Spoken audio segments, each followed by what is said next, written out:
Bonjour, aujourd'hui je vais vous faire un tout petit tuto, en fait c'est juste pour vous montrer comment avec un serveur Synology vous pouvez backuper en fait vos fichiers d'un serveur FTP, donc d'un serveur web. Donc moi avant je le faisais pas, donc si je faisais en fait sur le serveur web, je le fais toujours. J'ai fait un cron qui me sauvegarde toute ma base de données, mes fichiers.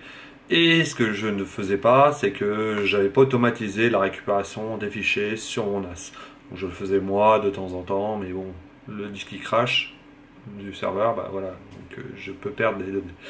Là, voilà, je vais juste vous montrer comment faire un backup d'un répertoire, on va dire, d'un serveur Linux sur votre NAS, donc d'un serveur distant sur votre NAS. Voilà, c'est tout simple. Donc là, ce qu'on va faire, on va installer ou activer en fait Active Backup for Business dans Synology. Donc il suffit juste d'installer le package s'il n'est pas encore installé. Donc vous allez dans votre package center, voilà, vous cliquez dessus et vous le choisissez donc dans All Package ou Beta Package, ça dépend. Et vous pouvez le télécharger et l'installer. Maintenant, on va l'ouvrir. Voilà, donc là on arrive sur le menu. Donc qu'est-ce qu'on veut faire nous? C'est du file server. Donc là, on a plein d'informations, donc les backers russes et compagnie. Donc moi, je dis file server parce que je veux faire du FTP. Voilà.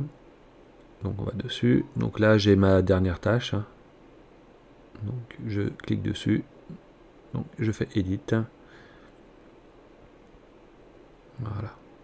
Donc là, j'ai mon nom de serveur et je le style de connexion. Donc AirSync Shell Mode via SSH. J'ai mon port et j'ai mon compte. Et bien entendu mon mot de passe aussi. Là, je vous le montre pas parce que c'est les miens. Voilà. Donc, je peux aussi ajouter un serveur. Donc là, on va prendre SMB serveur. Vous pouvez prendre ou, moi, dans mon cas, c'est un AirSync serveur.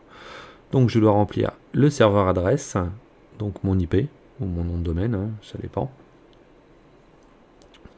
Mon système de connexion, donc moi c'est un AirSync Shell Mode via SSH. Le port, alors j'espère que si vous avez un serveur, vous avez changé le port 22, bien entendu. Il faut surtout pas laisser le port 22. Donc voilà, moi c'est pas le port 22, c'est un autre port. Votre login, pour vous connecter en SSH. Voilà. Et votre style de password, pas password ou SSH qui. Donc le password bien entendu à rentrer après. Voilà. Donc là, on peut valider. Donc là, je vais faire cancel. Sinon, c'est apply. Voilà. Et là, c'est les tasks, donc les tâches. Donc c'est quoi? C'est la tâche d'aller faire une sauvegarde de mon backup, de mes données, de mon folder. Donc on a le choix entre plusieurs choses. Donc là, je vais faire un edit pour vous montrer en fait par rapport à ce que j'ai. Voilà la source. Donc là, en fait, on voit vraiment le folder.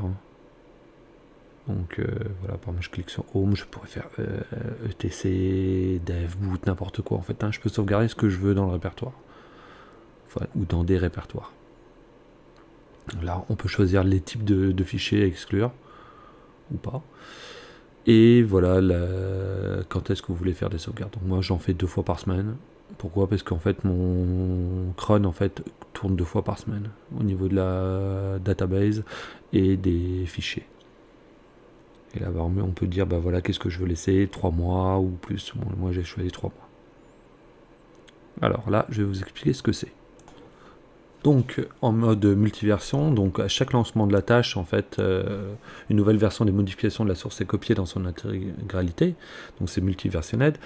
Mise en miroir, mirroring, donc à chaque lancement de la tâche, toutes les modifications apportées au dossier sont copiées vers la destination, écrasent le fichier existant. Ça donne un miroir de la source exact.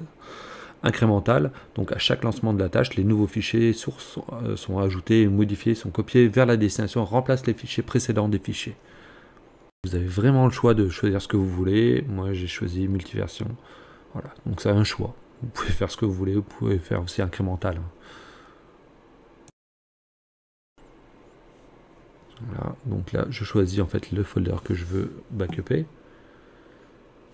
Là, le nom de la tâche, bien entendu. Le local path, en fait, c'est l'endroit où vous voulez copier en local, sur le NAS. Et Enable Schedule, c'est pour dire, bah voilà, je vais faire le sauvegarde tant et tant de fois, enfin toutes les semaines, tous les jours. Voilà, vous pouvez vraiment faire ce que vous voulez. Voilà, comme vous avez vu, c'est super, méga simple. Donc moi, je suis en multiversion. Hein. Donc en fait, ça récupère tout le backup et ça les sauvegarde en fait, et ça garde 3 mois de données. Voilà. Donc j'espère que vous aurez compris comment ça fonctionne, c'est super simple, n'hésitez pas à poser des questions, et sinon n'oubliez pas de liker, commenter, partager et vous abonner à la chaîne, et je vous dis à la prochaine.